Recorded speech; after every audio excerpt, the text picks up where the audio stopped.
वो हिंदुत्व सीखना है तो श्री राम से सीखो, श्री कृष्ण से सीखो, शिवाजी महाराज से सीखो, महाराणा प्रताप से सीखो। हिंदुत्व सीखना है ना तो हमें निरंतर अपने संतों और शास्त्रों की सानिध्य में आना पड़ेगा।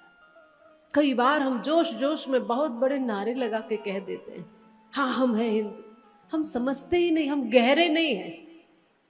हम जब गहरे होंगे तो हम ऊंचे होंगे। इसलिए हिंदू धैर्य रखता है, हिंदू सीखता है। श्री कृष्ण की नीति पर चलने वाला हिंदू होता है। जो श्री कृष्ण को मानता है वो हिंदू है। और केवल मानने के लिए उसके मंदिर जाता है, मात्र इतना नहीं, मानने के लिए उसकी भगवत गीता को साक्षात हृदय में उतारता है, उनके स्वरूप को हृदय में उतारता है, उनकी नीतियों को हृदय में उतारता है, उनकी नीतियों पर चलता है, वो हिंदू है, वो सनातनी है। कृष्ण इतने विलक्षण हैं कि उनकी एक झलक मिल जाए तो आप जीवन जीना सीख जाओगे। कृष्ण इतने सहज थोड़े हैं, यूं ही अग्र पूजा के अधिकारी थोड़े बने थे राजसूय यज्ञ में। श्री कृष्ण इतने विराट हैं कि मजबूरन सबको एक स्वर में कहना पड़ा कि अग्र पूजा के अधिकारी हैं तो वो कृष्ण होंगे। वहां भीष्म पितामह भी हैं, वहां वेद व्यास भी हैं, वहां बड़े बड़े ज्ञानी बैठे हैं, लेकिन सबने कहा कि ज्ञानियों का ज्ञानी कोई है, अगर वक्ताओं में श्रेष्ठ कोई है, अगर बल में उच्चतम कोई है, अगर गुणों में श्रेष्ठ कोई है, अगर हर ओर से ऐश्वर्य में, नीतियों में, सब में श्रेष्ठ कोई है तो वो कृष्ण है। इसलिए कृष्ण ही है जो सबसे ऊंचे हैं। हम सब झुककर उनको प्रणाम करते हैं।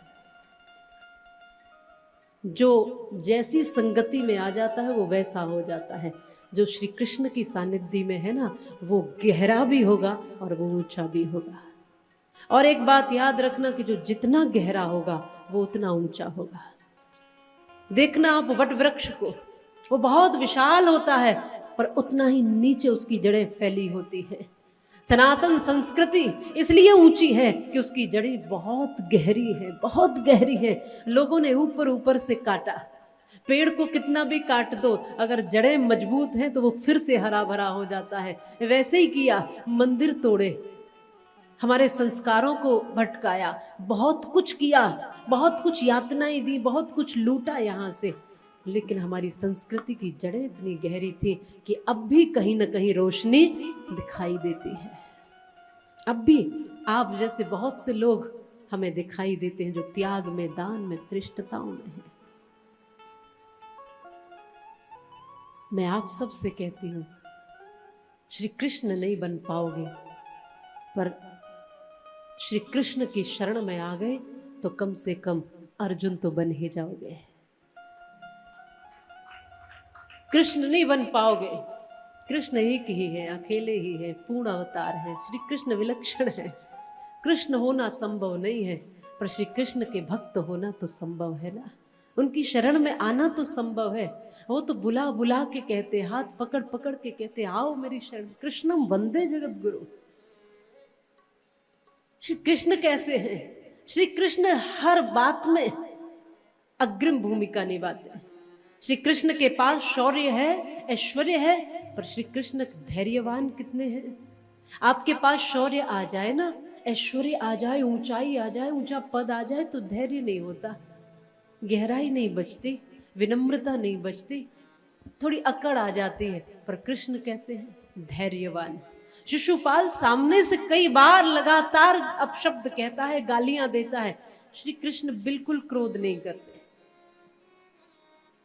श्री कृष्ण किसी के उकसाने पर नहीं उकस जाते। बहुत से लोग थोड़ा सा कोई कुछ कान में कह दे कि तुम्हारे बारे में ऐसा कहा था, वो भड़क जाते, मेरे बारे में ऐसा कहा, ऐसी हिम्मत हुई, इतने कान के कच्चे होते हैं। कृष्ण ऐसे नहीं है। भगवान कृष्ण को सामने से शिशुपाल गाली दे रहा है। श्री कृष्ण ने कहा कि तू देता रहे, मुझे कोई अंतर ही नहीं पड़ता, कोई फर्क ही नहीं पड़ता, लेकिन 100 तक दे देना जितनी देनी है, 100 के ऊपर गया तो फिर तेरी खैर नहीं है। मैंने अपना एक दायरा बनाया है, एक बाउंड्री खींची है, मेरा आत्मसम्मान, स्वाभिमान है, इसलिए तब तक तू बोलता रहे जब तक मैं छूट दे रहा हूं। तू कितना भी अपशब्द कह दे, मुझे क्रोध नहीं आया। 100 गालियां देता रहा शिशुपाल, वो मुस्कुराते रहे जैसे कोई फर्क ही नहीं पड़ा। और 101वीं गाली पर जब आया, एकदम रौद्र रूप धारण करके समाप्त कर दिया। एक लकीर तो खींचनी होगी ना। कितना अपमानित करोगे अपने संतों को, कितना अपमानित करोगे अपने सनातन को, कितना अपना अपमानित करोगे खुद को, कितना घुट घुट कर मरोगे और घुट घुट कर जियोगे। अपने आगे एक रेखा खींचो, एक दायरा खींचो, उसके भीतर को हर कोई नहीं आना चाहिए। उसके बाहर बाहर जो होता रहे ठीक है, पर उसके भीतर हर कोई नहीं आना चाहिए। जानो